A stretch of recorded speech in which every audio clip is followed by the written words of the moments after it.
इथे बघा, जेवढं आपण आतापर्यंत डिस्कस केलं त्या डिस्कशन प्रमाणे जर आपण गेलो तर मला एवढं माहित आहे की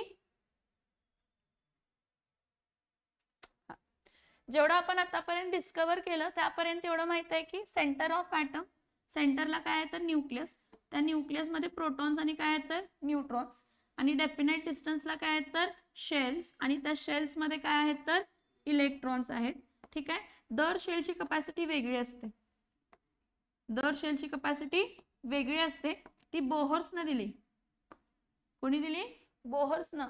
प्रिन्सिपल क्वांटम नंबर वगैरे त्यांना ऍक्च्युली क्वांटम नंबरची कन्सेप्ट पण वापरली, क्वांटम मेकॅनिक्स पण वापरला बोहरनं, आणि त्यांना फक्त सांगितलं, जरी त्यांना 1 इलेक्ट्रॉन सिस्टीमसाठी सगळी इन्फॉर्मेशन दिली, बोहरने सगळी इन्फॉर्मेशन, सगळी जी थिअरी आहे, सगळी जी पॉस्ट्युलेट आहेत, आपण डिस्कस केले ना लास्ट लेक्चरला बोहर्सचे, केले की नाही केले? हा, तर त्याचे जे काही पॉस्ट्युलेट्स होते ते ठीक आहे 1 इलेक्ट्रॉन सिस्टीमला होते, पण त्यांना एक फॉर्म्युला सांगितलं. काय सांगितलं फॉर्म्युला त्यांना? की एका शेलमध्ये किती इलेक्ट्रॉन बसू शकतात. तर ही designated shell with the capital letters. What capital letters? K, L, M, N, O असं डेझिग्नेट केलं, आणि त्याला शेल नंबर काय दिला? 1, 2, 3, 4, 5, आणि त्यामध्ये इलेक्ट्रॉन्स किती बसतील? 2n².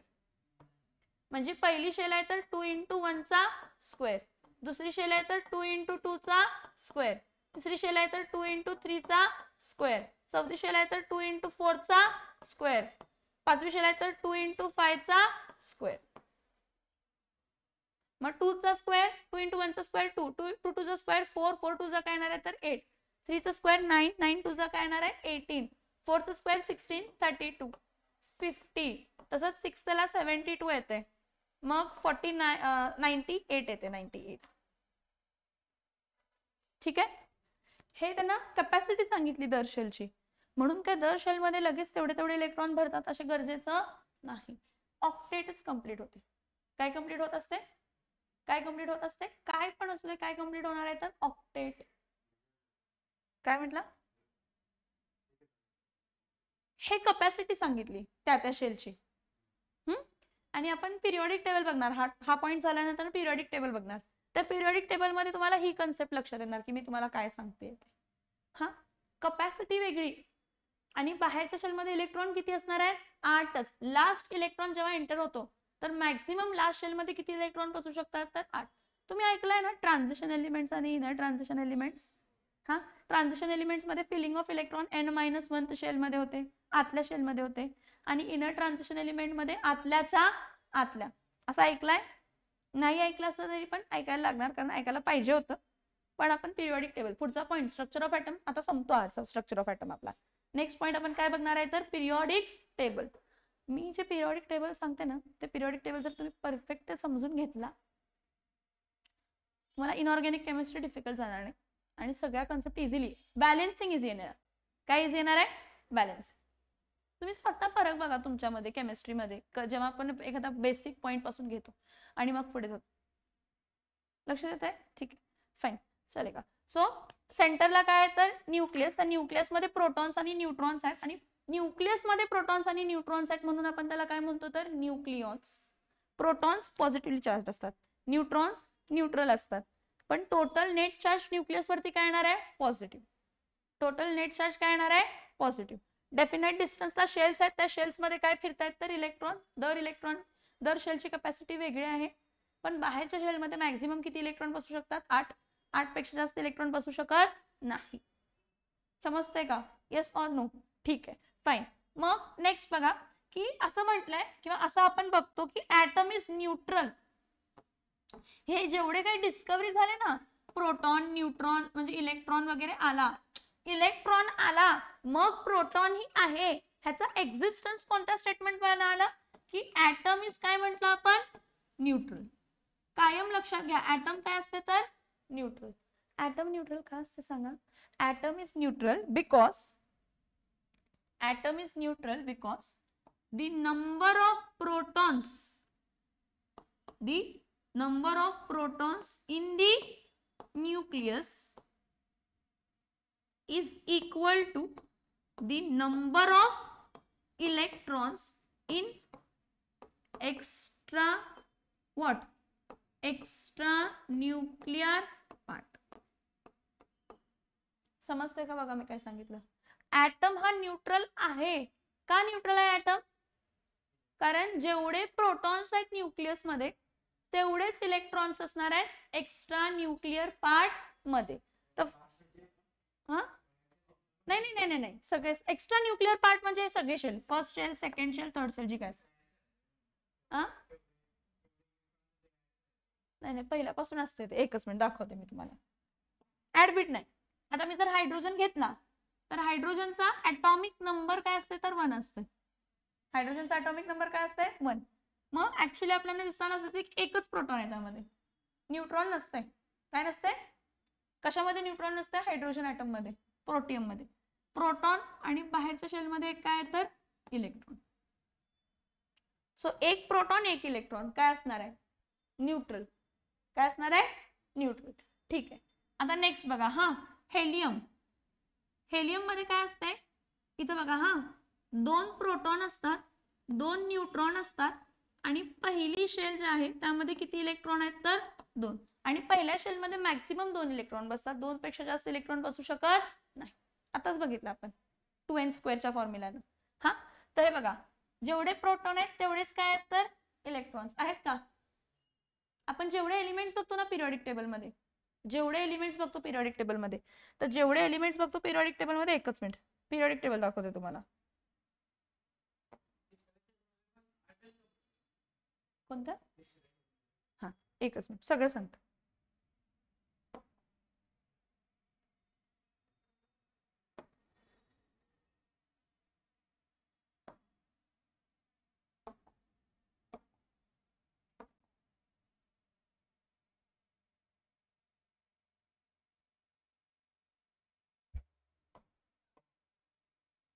इथं बघ, इथं सगळ्यात लक्ष द्या. हा हायड्रोजन आहे, ह्याचा ऍटॉमिक नंबर 1 आहे. ऍटॉमिक नंबर 1 आहे म्हणजे न्यूक्लियस मध्ये एक प्रोटॉन आहे आणि इथं काय आहे तर एक इलेक्ट्रॉन आहे. लिथियम आहे, लिथियम. ऍटॉमिक नंबर काय आहे 3. ऍटॉमिक नंबर 3 असेल तर न्यूक्लियस आहे. त्या न्यूक्लियस मध्ये 3 प्रोटॉन्स आहेत, 4 न्यूट्रॉन्स असतात तिथं 4. ते दिलेलं आहे पहिल्यापासून, सगळं फाइंड आउट केलेलं आहे. पहिल्यापासून सगळ्या ऍटमच्या स्ट्रक्चर बद्दल इन्फॉर्मेशन आपल्याकडे आहे आता अवेलेबल. नाही आपल्याला ऍटॉमिक नंबर पाठ करायचा आणि ऍटॉमिक मास पाठ करायला लागते. जसं आपण एस ब्लॉक बघतो, पी ब्लॉक बघतो, डी ब्लॉक, आपल्याला सगळे पाठ होतात. ऍटॉमिक नंबर्स, ऍटॉमिक मास थोड्या एलिमेंटचे पाठ असायला पाहिजेत, सगळ्यांची काही गरज नाही असं. ठीक आहे. आता बघा लिथियमचा ऍटॉमिक नंबर 3 असते ना, तर प्रोटॉन 3 आहेत. तर पहिल्या शेल मध्ये किती इलेक्ट्रॉन बसणार आहेत? 2च, कारण 2 पेक्षा तर बसू शकत नाही. आणि बाहेरच्या शेल मध्ये किती इलेक्ट्रॉन असणार आहेत तर 1. सो जेवढे प्रोटॉन आहेत तेवढेच काय आहेत तर इलेक्ट्रॉन्स. जेवढे प्रोटॉन्स आहेत तेवढेच काय आहेत तर, मग ती पहिली शेल दुसरी शेल असं काही नाही की ह्याच्यामध्ये त्याच्या त्याच्या कपॅसिटी प्रमाणे भरले. आता इथं निऑन आहे बघा, निऑन. निऑन आहे का निऑन? हा आता निऑन, निऑनचं ऍटॉमिक मास ऍक्च्युली 20 असते. काय असतं ऍटॉमिक मास? ऍटॉमिक मास किती असते? 20. हा त्यामुळे प्रोटॉन किती असतात? 10. न्यूट्रॉन पण किती असतात तर 10. प्रोटॉन आणि न्यूट्रॉन दोन्ही 10 आहेत. आणि इलेक्ट्रॉन्स पण 10 असतात. पण कसे? पहिली शेल आहे त्यामध्ये किती इलेक्ट्रॉन असणार आहेत? 2. आणि दुसरी शेल आहे त्यामध्ये किती इलेक्ट्रॉन असणार आहेत तर 8. 1 2 3 4 5 6 7 8. समजतंय का? Yes or no? हे खूप बेसिक स्ट्रक्चर आहे. हे आपल्याला दिसायला असं, पण ऍक्च्युली असा स्ट्रक्चर नसतो ऍटमचा. 3 डायमेन्शनल असतो. कसा असतो? हा मी तुम्हाला सांगितलेलं आपण एलियन आहे, एलियन आपला मित्र आहे आणि आपण मार्स वरती जाऊन बसलोय, तर आपल्याला ऍड्रेस सांगायचा आहे त्याला. तर कसं सांगणार आहे आपण त्याला? पहिला काय सांगणार आहे? हे बघ अर्थ आहे, अर्थ मध्ये एशिया कॉन्टिनेंट आहे, एशिया कॉन्टिनेंट मध्ये कोण आहे? इंडिया आहे, इंडियामध्ये महाराष्ट्र आहे, महाराष्ट्रामध्ये कोल्हापूर आहे, तिथं मी कुठे बोंबलत हिंडत बसणार आहे. That is my address. Yes or no? Yes or no? हा सेम जेव्हा आपण एखाद्या इलेक्ट्रॉनचा ऍड्रेस सांगतो ना 3 डायमेन्शनली, जेव्हा आपण क्वांटम नंबर्स डिस्कस करणार स्ट्रक्चर ऑफ ऍटम मध्ये, आपण म्हणा हे बघ की शेल आहे, ह्या शेलच्यात काय तर सब शेल, त्या सबशेलच्या काय तर सबशेल ज्याला ऑर्बिटल म्हणतात, आणि त्या ऑर्बिटल मध्ये ते इलेक्ट्रॉन्स फिरत असतात. त्या ऑर्बिटल्स मध्ये ते इलेक्ट्रॉन्स काय असतात तर फिरत असतात. आणि दर ऑर्बिटलचा काही ना काहीतरी शेप आहे. एस ऑर्बिटल स्पेरिकल असतं, पी ऑर्बिटल डंबेल शेप्ड असतं, डी ऑर्बिटल डबल डंबेल असतं, एफ ऑर्बिटल ट्रिपल डंबेल असतं. आता मी काय नाव लिहिलं, एस पी डी आणि एफ म्हटलं ना. आपले जे ब्लॉक्स आहेत ते कोणते आहेत, एस पी डी एफ. ते असेच ब्लॉक आलेले नाहीये त्याला नाव, कारण त्यामध्ये सबशेल, त्या सबशेल मध्ये इलेक्ट्रॉन काय होणार आहे तर एंटर होणार आहे. सो हे आपण वरवरच बघतोय, आपण शिकलोय ते बघतोय. समजतंय? बरं, आपल्या पॉइंट कडे ऍक्च्युली आपण येऊया. मी काय म्हटलं तुम्हाला, ऍटम काय असतं न्यूट्रल. आपण डिस्कस काय म्हणतो, आपण काय म्हणतो की the atom is neutral. Why the atom is neutral? Why the atom is neutral? Because जेवढे प्रोटॉन्स आहेत न्यूक्लियस मध्ये तेवढेच इलेक्ट्रॉन्स असतात एक्स्ट्रा न्यूक्लियर पार्ट मध्ये. So and how we define it as? We define with the letter atomic number. We define it by the letter as atomic number. See, atomic number. Atomic number म्हणजे काय म्हणताय? Atomic number is defined Z. It is the identity of element. Atomic number is identity of element. तो element कोण आहे याची identity atomic number आहे. कारण कोणत्याही दोन एलिमेंटचा ॲटॉमिक नंबर सेम असणार नाही. टोटल किती एलिमेंट्स आहेत आपल्याकडे? 118. 118 एलिमेंटचे 118 ॲटॉमिक नंबर्स आहेत. समजतं मी काय सांगते? So what is atomic number? Atomic number is the number of protons, the number of protons in the nucleus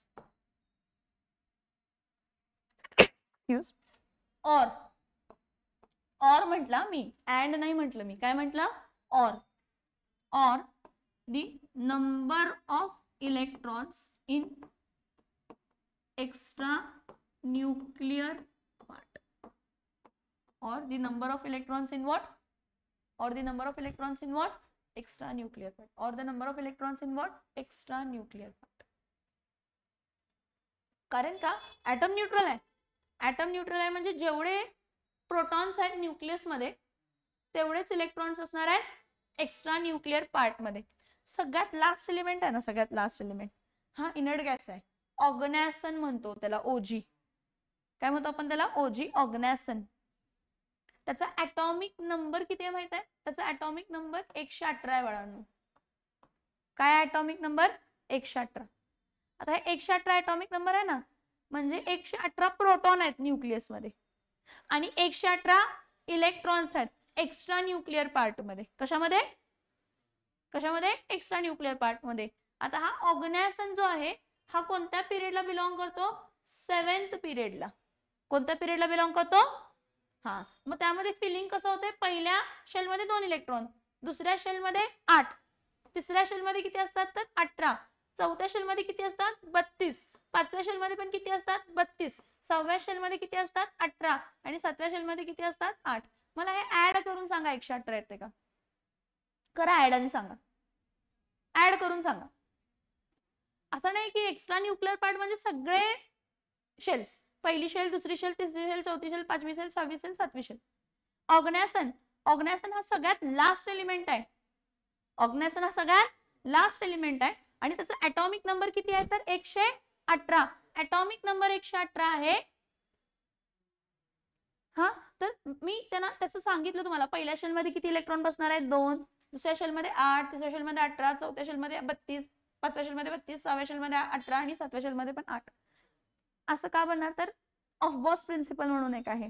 feeling of electron takes place according to increasing energy level. आपण ते discuss करणार आहे आणि त्यामुळे तुमच्या पिरियडिक टेबलचा तो structure जो काय आहे तो सगळ्याचे उत्तर मिळणार. फक्त सब्र करायला पाहिजे, थोडस पेशन्स असायला पाहिजे. 32च्या पुढे कसं गेलं याचं उत्तर मी पण देणार. समजतं मी काय सांगते? Yes or no? का दर शेलची मला सांगा, ही पहिली शेल आहे, ह्याची कॅपॅसिटी 2 होती आहे, दुसरी शेल ह्याची कॅपॅसिटी 8 होती आहे, तिसऱ्या शेल आहे त्याची कॅपॅसिटी 18 होती आहे, चौथ्या शेलची कॅपॅसिटी 32 होती आहे, पाचव्या शेलची कॅपॅसिटी किती आहे? 50 आहेत. किती? 32. सहाव्या शेलची कॅपॅसिटी किती आहे? 72 आहेत. किती? 8. सातव्या शेलची कॅपॅसिटी किती आहे? 98. 98 आहेत किती 8. असं नाही, त्याच्या कॅपॅसिटी पेक्षा जास्त इलेक्ट्रॉन्स त्यामध्ये नाही आहेत. एवढंच की त्याचं फिलिंगसाठी आपण Aufbau's principle, Hund's multiplicity rule and Pauli's exclusion principle असे कॉन्सेप्ट यूज करतो. कोण नाही, हे ऑक्टेट कम्प्लीट आहे बाहेरच्या शेलमध्ये, हा नाही लागणार, हा इनेट गॅस आहे. नाही नाही, आतल्यांचं काय संबंध येत नाही, आतल्यांचं काय संबंध येत नाही, आतल्यांचं काय संबंध येत नाही. जे काही तुमची केमिकल रिएक्शन होते ती ऑक्टेट कंप्लीट होण्यासाठी होते, मान्य आहे. पण ती ऑक्टेट कोणते ऑक्टेट? बाहेरच्या शेल्स. कुठल्या शेलची? कुठल्या शेलची? बाहेरच्या शेलचा ऑक्टेट कंप्लीट व्हायला पाहिजे. कोणत्या शेलचा ऑक्टेट कंप्लीट व्हायला पाहिजे? कपॅसिटी आहे तेवढी, कपॅसिटी आहे. हा नाही नाही, तसं काही नाही होत. मला खूप चांगलं वाटतंय की तुम्हाला इतके क्वेरीज डेव्हलप होत आहेत, कारण असं कोणी आजपर्यंत क्वेरीज विचारलेच नाहीत मला.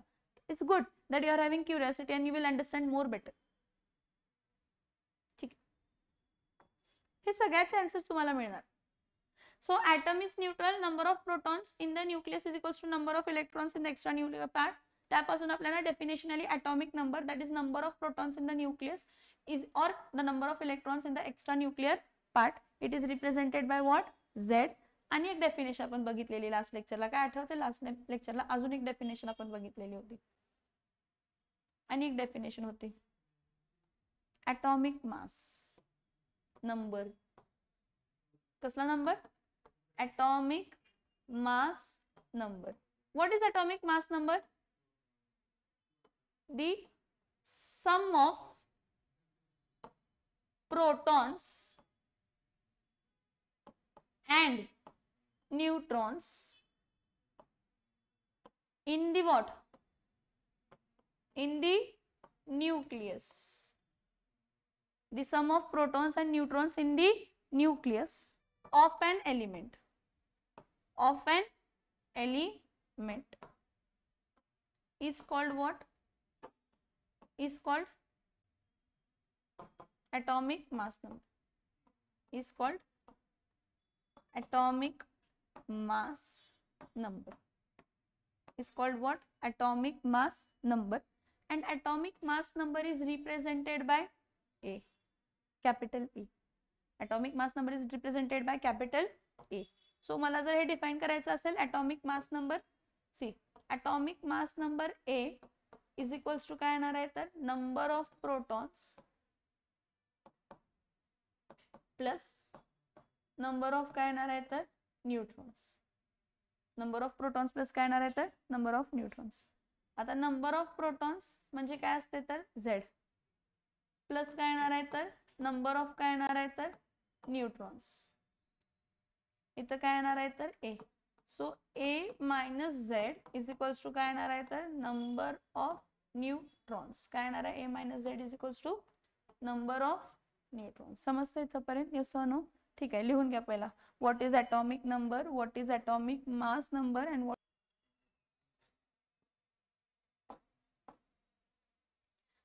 आता आपण एक तर कन्सेप्ट बघितली की ॲटम म्हणजे काय, त्याचा स्ट्रक्चर कसा असतो. काय कसा असतो? स्ट्रक्चर. मग ॲटम ह्याचं डेफिनेशन काय? What is atom? Smallest indivisible and invisible particle of matter, असंच म्हणतो ना. ठीक. तर ॲटम जर स्मॉलेस्ट इनडिव्हिजिबल आणि इनविजिबल पार्टिकल ऑफ मॅटर आहे, तर लाइटेस्ट पार्टिकल जर मी घेतला हायड्रोजन, लाइटेस्ट पार्टिकल मी काय घेतला? हायड्रोजन. ह्या हायड्रोजनचा ॲटॉमिक मास, सिंगल ॲटमचा, हा सिंगल ॲटमचा ऍक्च्युअल ॲटॉमिक मास जे आपण मास स्पेक्ट्रोस्कोपी वापरून, मास स्पेक्ट्रोमीटर म्हणून असते, त्या मास स्पेक्ट्रोमीटर वरनं आपण जेव्हा ॲटॉमिक मास फाइंड केला, कशाचा? हायड्रोजनचा, तो किती आला? 1.676 into 10 raised to -24 ग्रॅम. 1.67 का 1.660 समथिंग होते, 660. ते atomic mass unit AMU. AMU ते जे मासेस आहेत ते AMU मध्ये आहेत, पण ऍक्च्युअल जर तुम्ही सिंगल ॲटॉमिक मास जर बघितला ॲटमचा, हायड्रोजनचा बघितला, तर तो असा होता 1.6606 इंटू 10⁻⁻24. एवढा कमीचा मास नॉर्मली मेजर करू शकतो का? दिसू शकतो का? अंडरस्टँड करू शकतो? सिंगल ॲटम दिसतच नाही, त्याच्याबद्दल स्टडी करायचं लॉजिकच लागत नाही. मग तेच परत कशाचं बघितलं, कार्बन 12, कार्बन घेतला, कार्बन त्याचा ॲटॉमिक कार्बन 12 आयसोटोप, आता आयसोटोप अजून आपलं व्हायचंय पण लक्षात ठेवा, कार्बन 12 घेतला, कार्बन 12चं मास किती होतं 1.9968 इंटू 10⁻⁻23 ग्रॅम. हे 2 एलिमेंट झाले. माझ्याकडे त्यावेळी 63 एलिमेंट होते, कन्सिडर करा स्टार्टिंगला जेव्हा माझी डिस्कवरी स्टार्ट झाली एलिमेंटची वगैरे. हा, त्यावेळी मला सांगा अशा ॲटॉमिक मासेस पार्ट होणं पॉसिबल आहे का? फ्रॅक्शन मध्ये. आणि सगळे ॲटॉमिक मास एवढे, मी आता 4-4 डेसिमल लिहिलेत, ऍक्च्युली ह्याच्यापेक्षाही जास्त डेसिमल्स असतात त्याच्या पुढे. सो तेवढे कॉम्प्लिकेटेड ॲटॉमिक मासेस आपण काय करू शकत नाही, तर डोक्यात घेऊ शकत नाही किंवा पार्ट करू शकत नाही. त्यामुळे IUPAC तुम्ही आता ह्यावेळी 100 वेळी ऐकणार, IUPAC International Union of Pure and Applied Chemistry, त्यानं एक स्टँडर्ड डिसाइड केलं to measure the single atom's mass, आणि त्यासाठी रेफरन्स डिनोट केलं. काय डिनोट केलं? रेफरन्स. आणि तो रेफरन्स काय होता? 1 AMU. 1 AMU, 1 atomic mass unit is 1/12 the mass of carbon 12 isotope. कोणाचा मास? Carbon 12 isotope. कोणाचा मास? Carbon 12 isotope. कार्बन 12 आयसोटोपचा मास किती आहे? 1/12 into 1.9968 into 10⁻⁻23. You are having mobile phones, right? Just calculate this value by this, divide करून मला सांगा काय येते.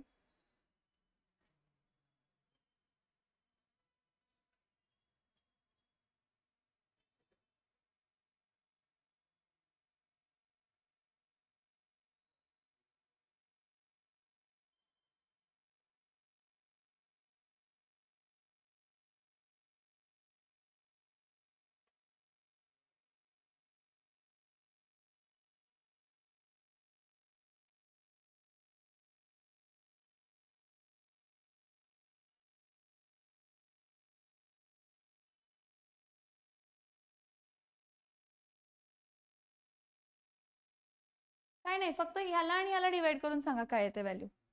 1.9968 डिवाइडेड बाय 12 करून सांगा किती येते. 0.1664 इंटू 10⁻⁻23, म्हणजे याला 1.664 इंटू 10⁻⁻24 लिहू शकते का? हा, ते कोणाचं मास आहे? हायड्रोजन. एका हायड्रोजन ॲटमचा ग्रॅम मध्ये. हे बघा 1.664 इंटू 10⁻⁻24 ग्रॅम म्हणजे काय असते? 1 AMU. असं कम्पेअर केलं. मग हे जे काय फॉर एक्झाम्पल 1.9968 इंटू 10⁻⁻23 म्हणजे किती AMU येणार आहे? 12 AMU. काय येणार आहे? जर तुम्हाला ऑक्सिजन आहे, ऑक्सिजनचा ॲटॉमिक मास किती दिला जातो? ऑक्सिजनचा ॲटॉमिक मास 16 AMU आहे. सिंगल ॲटमचा मास हा ॲटॉमिक मास युनिट मध्ये आहे, पण त्याचा ऍक्च्युअल मास किती असणार आहे? 16 इंटू 1.6606, सॉरी 16.664 इंटू 10⁻⁻ काय येणार आहे तर 24. लक्षात येते का? जेवढे काही तुम्हाला ॲटॉमिक मासेस दिलेले आहेत AMU मध्ये, ते अशा कंपॅरिझन पासून काढलेले आहेत. काय? 1 AMU is equals to 1/12 the mass of what? 1/12 the mass of what? Carbon 12 atom. Carbon 12 ॲटमचा मास पण कशामध्ये? ग्रॅम्स मध्ये. सिंगल ॲटमचा मास. कशाचा मास? कशाचा मास? समजते का मी काय सांगते? Yes or no? थोडंसं लॉजिक लक्षात घ्या. हे थोडंसं कॉम्प्लेक्स वाटतंय, पण हे मोल कन्सेप्ट ह्यावरती बेस्ड आहे सगळं. सगळं मोल कॉन्सेप्ट यावरती बेस्ड आहे. मी तुम्हाला काय म्हटलं, तुम्ही सिंगल ॲटम, वन ॲटमचा जर मास घेतला तर तो कायम in the proportion of 10⁻⁻23 to 10⁻⁻24 gram मध्ये असणार आहे. कोणत्याही 118 एलिमेंट मधले जे मास बघितले तर ते जे 118 एलिमेंटचे मासेस आहेत ते ह्याच फ्रॅक्शन मध्ये आहेत, -23 टू -24. सिंगल ॲटमचा काय उपयोग तर नाहीये, उपयोग तर नाहीच आहे मला. लॅबोरेटरीला काय असेल ते उपयोग, पण असं जर मला दिसत पण नाही ते मी काय करणार आहे त्याला बघू. मग it was not possible to learn such a fractional masses, so we converted into what, AMU. AMU, a unit used to define the mass of atom in a simplest form. आता तो AMU ला जाता एक atomic mass unit म्हणजेच काय consider केलं जातं तर 1 युनिफाईड मास. त्यालाच असंही म्हटलं जातं 1 डाल्टन. काय म्हटलं जातं, पहिला ऍक्च्युली 1 ॲटॉमिक मास युनिटच होता, आता सोपं केलंय, डायरेक्ट यू म्हणतो आपण, युनिफाईड मास म्हणतो. काय म्हणतो त्याला, हा, पण त्याचं डेफिनेशन काय म्हटलं, 1 AMU किंवा 1 युनिफाईड मास किंवा 1 Dalton is 1/12 the mass of whom, or mass of carbon 12 isotope, mass of carbon 12 isotope. समझ में आ रहा है, हाँ. त्याची व्हॅल्यू किती आली, 1.664 इंटू 10⁻⁻24. ऍक्च्युली ही एवढी परफेक्ट पण व्हॅल्यू नाहीये, 1.9938 समथिंग समथिंग समथिंग अशी मोठी व्हॅल्यू आहे आणि ती approximately mass of hydrogen atom एवढी येते, सिंगल हायड्रोजन ॲटमची. त्यामुळे आपण हायड्रोजनचा ॲटॉमिक मास काय कन्सिडर केला तर 1 AMU. मग तसंच हेलियमचा atomic mass in gram compare केला कशामध्ये, युनिफाईड मास बरोबर. त्यावेळी हेलियमचा ॲटॉमिक मास किती आला तर 4 AMU. किती आला, 4 AMU. त्यावेळी कार्बनचं किती येणार आहे तर 12 AMU. त्यानंतर ना ऑक्सिजनचं किती येणार आहे तर 16 AMU. नायट्रोजनचं किती असणार आहे तर, नायट्रोजनचा ॲटॉमिक मास किती असणार आहे तर 14 AMU. हे जे AMU मास आणलेत हे कन्वर्टेड आहे. काय ते कन्वर्टेड.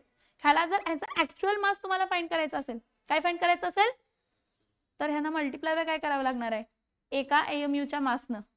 कशानं, म्हणजे ह्याला मल्टिप्लाय काय करणार आहे तर 1.664 इंटू 10⁻⁻24. परत ह्याला 1.664 इंटू 10⁻⁻24. इथं 1.664 इंटू 10⁻⁻24. आपल्याला समजण्यासाठी, सिम्प्लिसिटी इन्क्रीज करण्यासाठी एखाद्या एलिमेंटच्या ॲटमचा मास आपण कशामध्ये कन्वर्ट करतो तर AMU मध्ये, with the help of standard reference as carbon 12 isotope. Which isotope, carbon 12 isotopes. समझ में आ रहा है, यस और नो. ठीक. आता ह्याचं पुढचं पार्ट नंतरनं सांगते, पण मी शब्द काय म्हटला, आइसोटोप्स. मग तुम्ही ऐकलं असेल ना, आइसोटोप्स आणि दुसरे काय असतात तर आइसोबार्स. ऐकलंय ना हे दोन्ही, isotopes and isobars. Now who are isotopes and who are isobars. कालचं क्वेश्चन आन्सर्स घ्यायचे, क्वेश्चन आन्सर्स कालचं रिवाइज कर सगळे सम्स पहिल्यापासून प्रॉब्लेम सेटचे. ना what are isotopes. Isotopes are of same element. Isotopes are of same element. Isotopes are of same elements having same atomic number, having same atomic number, but what, but different atomic mass number. Different atomic what, mass number. Isotopes are of same element. म्हणजे for example carbon 12 आहे, carbon 39 आणि carbon काय आहे 14. यांचे atomic masses वेगळे आहेत, atomic number काय असणार आहे सेम. आयसोटोप्स हे कायम सेम एलिमेंटचे असतात, हे कधीही वेगळ्या एलिमेंटचे असत नाही. So isotopes are of same element having same atomic number but different atomic mass number. आता अजून एक आहे hydrogen.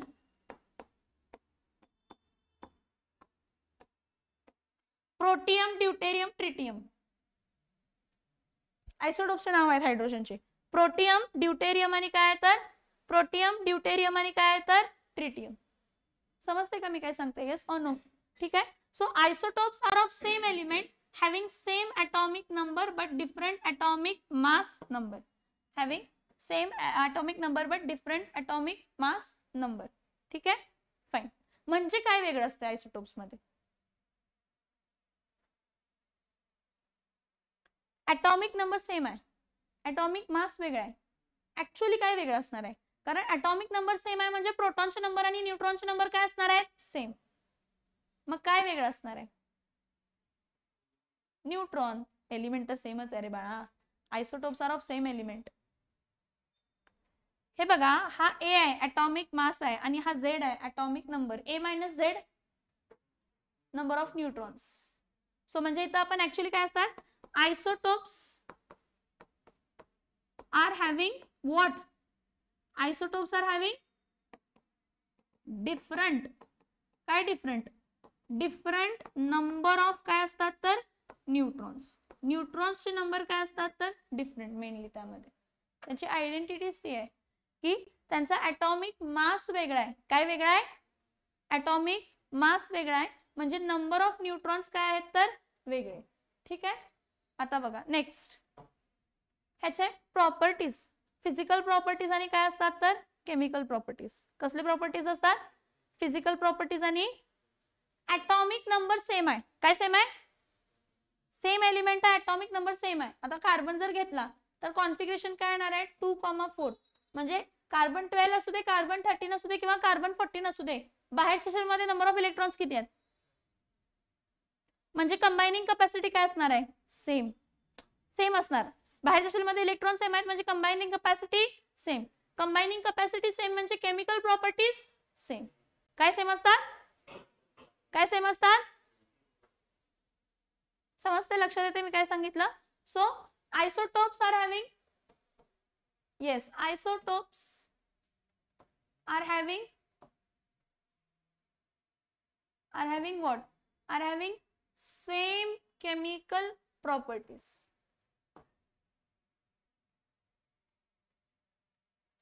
But different physical properties. But what? Different what? Different physical properties. का सांगा? ॲटॉमिक मास चेंज झाला बाळांनो. काय चेंज झाला? मास. मास जर चेंज झाला तर मेल्टिंग पॉइंट चेंज होणार, बॉइलिंग पॉइंट चेंज होणार, डेन्सिटी चेंज होणार, व्हॉल्यूम चेंज होणार. हे फिजिकल प्रॉपर्टीज मध्ये येते. Density, melting point, boiling point, volume, ह्या सगळ्या गोष्टी कशामध्ये येतात? Physical properties.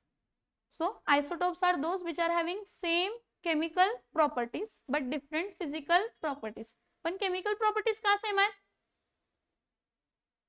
केमिकल प्रॉपर्टीज का सेम आहेत? ॲटॉमिक नंबर सेम आहे. ॲटॉमिक नंबर सेम आहे म्हणजे बाहेरच्या शेलमध्ये इलेक्ट्रॉन्स काय आहेत? सेम. बाहेरच्या शेलमध्ये नंबर ऑफ इलेक्ट्रॉन सेम आहेत म्हणजे कंबायनिंग कपॅसिटी सेम. काय सेम आहे? काय सेम आहे? कंबायनिंग कपॅसिटी. काय सेम आहे? कंबायनिंग कपॅसिटी. समजते इथपर्यंत? हां. Now second, isotopes are of same element, so they have same position in the periodic table. They have what? They have same position. They have same position in what? They have same position in the periodic table. जर तुम्ही periodic table घेतला, carbon 12 atomic mass असू दे किंवा carbon 13 atomic mass असू दे किंवा carbon 14 atomic mass असू दे, त्याची position fixed असणार आहे. त्याची पोझिशन चेंज होणार नाही कारण ॲटॉमिक नंबर काय आहे? सेम. आणि जो काय तुमचा पिरियॉडिक टेबल आहे तो कशावरती बेस्ड आहे? ॲटॉमिक नंबर, ॲटॉमिक मास वरती नाही. मेंडेलिव्स चा पिरियॉडिक टेबल ॲटॉमिक मास वरती होता. त्यामुळे आयसोटोप्स जेव्हा फाइंड झाले तेव्हा carbon 12, carbon 13, carbon 14, uranium 235, uranium 237, हे सगळ्यांना वेगवेगळे पोझिशन द्यावे लागले असते. म्हणून ॲटॉमिक नंबर कन्सेप्ट बेटर आहे कारण ॲटॉमिक नंबरला पिरियॉडिक टेबल मध्ये ॲटॉमिक नंबर एकच आहे. आयसोटोप 100 असू दे, 100 नसतात, 3, 4 असतात आयसोटोप्स. आयसोटोप्स वेगवेगळे असेल तर ॲटॉमिक मास वेगळे असतात, पण periodic table is not based on atomic mass, it is based on atomic number. So isotopes of same element, actually असं पण म्हणूया आपण, isotopes of same element, isotopes of same element have what? Same position in the periodic table. Have what? Same position in the periodic table. समजता है differentiating? Who are isotopes? Isotopes are of same element having same atomic number but different atomic mass number. Now isotopes are having different neutrons. कारण जर atomic number same आहे म्हणजे प्रोटॉनचा number पण same असणार आहे आणि इलेक्ट्रॉनचा पण नंबर काय असणार आहे? सेम. वेगळा काय असणार आहे? न्यूट्रॉन्सचा number. Isotopes are having same chemical properties but different physical properties. ठीक आहे. Isotopes of same elements have same position in the periodic table. ह्याचं रिव्हर्स कोण असणार आहे? ह्याचं रिव्हर्स कोण असणार आहे? आयसोबार्स. मग आयसोबार्स मध्ये काय असणार आहे? Different elements. Who? different elements having different atomic number, having different atomic number but same atomic mass number. atomic mass number काय असतो त्यांचा? सेम. ॲटॉमिक नंबर काय असतं? वेगळं. डिफरंट पोझिशन असणार आहे पिरियॉडिक टेबल मध्ये. डिफरंट एलिमेंट आलं ना. हा, कोण कोण असतंय? पोटॅशियम, कॅल्शियम आणि आर्गॉन घेतला. आर्गॉनचा ॲटॉमिक नंबर 18 असतं, पोटॅशियमचा ॲटॉमिक नंबर 19 असतं, कॅल्शियमचा ॲटॉमिक नंबर काय असतं तर 20. पण या सगळ्यांचे ॲटॉमिक मासेस 40 40 40. सगळ्यांचे ॲटॉमिक मासेस 40 40 40. सगळ्यांचे ॲटॉमिक मासेस काय असणार आहेत? 40 40 40. समझ में आ रहा है मैं जो बोल रही हूँ? यस और नो? ठीक. मग इथं असं काय नसते, प्रोटॉन्स आणि इलेक्ट्रॉन्स नसतात मॅच, न्यूट्रॉन्स पण वेगळे असतात. बघा 40 - 18 40 - 18 22, 40 - 19 21, 40 - 20 20. म्हणजे असं नाही की इलेक्ट्रॉन्स आणि प्रोटॉन्स वेगवेगळे आहेत एलिमेंटचे त्यामुळे नंबर ऑफ न्यूट्रॉन सेम आहेत का? नाही. इथं प्रोटॉन्स सेम नसतात, वेगवेगळ्या एलिमेंटचे. हा, इथं 18 प्रोटॉन्स आहेत, इथं 19 प्रोटॉन्स आहेत, इथं 20. इथं 18 इलेक्ट्रॉन्स आहेत, इथं 19 इलेक्ट्रॉन्स आहेत, इथं 20. इथं 22 न्यूट्रॉन्स आहेत, इथं 21 न्यूट्रॉन्स आहेत, इथं 20. म्हणजे नंबर ऑफ प्रोटॉन्स, न्यूट्रॉन्स आणि electrons are different. Number of protons, neutrons and electrons are what? Different. इथं बघा काय, ह्याचं आर्गॉनचं 2,8,8 असते इलेक्ट्रॉनिक कॉन्फिगरेशन फिलिंग. पोटॅशियमचं काय असते? 2,8,8 काय असते तर 1. आणि कॅल्शियमचं काय असते तर 2,8,8,2. बाहेरच्या शेलमध्ये इलेक्ट्रॉन्स किती आहेत? आर्गॉनच्या मध्ये 8 आहे, पोटॅशियमच्या बाहेरच्या शेलमध्ये आणि कॅल्शियमच्या बाहेरच्या शेलमध्ये.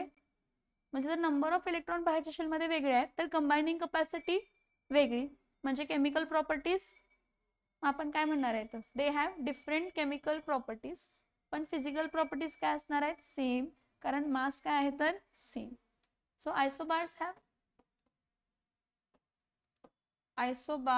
हॅव डिफरंट केमिकल प्रॉपर्टीज, म्हणजे रिॲक्शन वेगवेगळे असणार आहे, रिॲक्टिव्हिटी वेगवेगळे असणार आहे. So isobars have different chemical properties but what? But same physical properties, कारण atomic mass same, but same physical properties, कारण atomic mass काय तर same. अजून एक लास्ट काय असणार आहे सांगा? लास्ट पॉइंट अजून एक काय असणार आहे? पोझिशन. काय सेम पोझिशन का different position in the periodic table? Elements different आहेत तर पोझिशन पण काय असणार आहे? Different. So isobars Isobars have what? Isobars have different what? Different position in periodic table. Isobars have different positions in the periodic table. समजते का इथपर्यंत? आपण काय काय इथे स्ट्रक्चर ऑफ ॲटमचा पार्ट संपवलाय. अजून आपण ॲटॉमिक मासचा पूर्ण पार्ट नाही बघितलेला होता. ॲटॉमिक मास मी थोडासाच तुम्हाला सांगितलाय. ऍक्च्युअल ॲटॉमिक मासचा रिलेशन जो मी आहे तो सांगते, तो थोडासा कंटिन्यू करायचा आणि मग पिरियॉडिक टेबल स्टार्ट करणार. मला काय सांगणार आहे तुम्ही?